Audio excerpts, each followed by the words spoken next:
बाकी जो fab four घूम रहे थे, तो हमें लगा यार पाकिस्तान के पास एक नया लड़का है, ये शायद इस रास्ते पे जाएगा। वो रास्ते पे गुम कहाँ हो गए, दिक्कत कहाँ आई? पहले तो ये इसका जवाब तो वो बहुत अच्छी तरह बाबर ही दे सकते हैं, लेकिन जब मैं हमेशा ये कहता हूँ कि जब आप अपनी टीम को पीछे छोड़ते हैं, अपने आप को आगे रखते हैं ना, तो प्रॉब्लम्स आती हैं।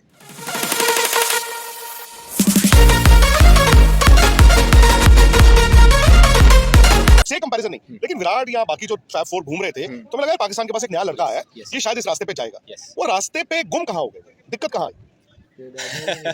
पहले तो ये इसका जवाब तो वो बहुत अच्छी तरह बाबर ही दे सकते हैं, लेकिन जब मैं हमेशा ये कहता हूँ कि जब आप अपनी टीम को पीछे छोड़ते हैं, अपने आप को आगे रखते हैं ना, तो प्रॉब्लम्स आती हैं। और कहीं ना कहीं हमारे मीडिया का भी कसूर है, जैसे मैंने आपको बोला, हमारे सिस्टम का भी कसूर है कि वो भी चीज़ें दे दी गई जिनकी जरूरत नहीं थी।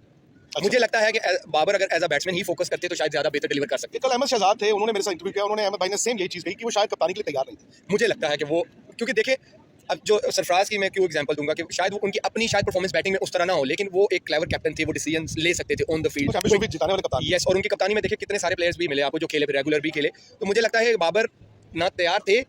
एक होता है ना, आज जैसे सचिन कभी अच्छे थोड़े अरसे के लिए आए कैप्टन, वो नहीं बन सके, छोड़ दिया। तो मुझे लगता है कि बाबर को ये बहुत जल्दी छोड़ देना चाहिए। और सबसे मुझे लगता है उसने जो सबसे बड़ी गलती की थी 2023 के बाद, जब वो उनसे रिजाइन लिया गया, वो दोबारा आ गए, और वहां से तो उनका आई थिंक अभी तक 2 साल हो गए हैं कि वो दोबारा फॉर्म में नहीं आ सके। क्योंकि आप जब एक्स्ट्रा चीजों को अपने ऊपर हावी कर लेते हो और क्रिकेट को थोड़ा सा पीछे रख देते हैं, तो ये प्रॉब्लम आती है, क्योंकि क्रिकेट पहले रहती भी पड़ती है। क्योंकि देखिए इंसान ही है ना, मेरी बजाय आपको कप्तान बनाया गया, 4 महीने बाद मैं फिर दोबारा कप्तान बन गया, तो आप अगर नाराज होंगे तो 4 लोग और आपके साथ नाराज होंगे। डेफिनेटली ये होता है कि देखिए मैं ये इसमें एक बंदे का कसूर नहीं होता ना, फिर सिस्टम का होता है कि सिस्टम ने पहले उसको हटाया, फिर वो चेयरमैन साहब चेंज हुए, पहले उस दूसरे सिस्टम ने रखा शाहीन को एक सीरीज़ के लिए, फिर मोहसिन नकवी साहब आए, इन्होंने बाबर को लगा दिया, और पहले तो लड़ाई आपने सिस्टम ने यहाँ से शुरू करवा दी कि एक सीरीज़ के लिए एक लड़का बना, वो एक सीरीज़ आ रहा, वो हट गया, एक लड़का 4 साल से कप्तान था, वो लगा रहा, वो 3 महीने के बाद फिर आ गया।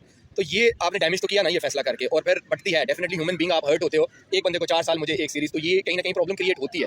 लेकिन मैं कहता हूँ कि ये भी सिस्टम का ही कसूर है, क्योंकि आपको लड़कों को, मैंने आपको जैसे पहले बोला कि वो चीज़ें देनी चाहिए थी जिसके वो हकदार थे। यस, उनको आप सेंट्रल कॉन्ट्रैक्ट के पैसे बढ़ा रहे थे, बिल्कुल फेयर इनफ, मैच फीस बढ़ा रहे थे, फेयर इनफ। जब एक बंदा एक चीज़ आप डिलीवर नहीं कर सका और 4 साल से आप देख रहे हो कि इवेंट में वो नहीं कर सका, तो आपको नहीं करना चाहिए था। तो उसके बाद फिर बाबर का, जैसे आपने बोला कि दिक्कत कहाँ आई, वो फैसला मुझे लगता है बाबर को 2 साल से अभी तक डैमेज कर रहा है उसकी परफॉर्मेंस को।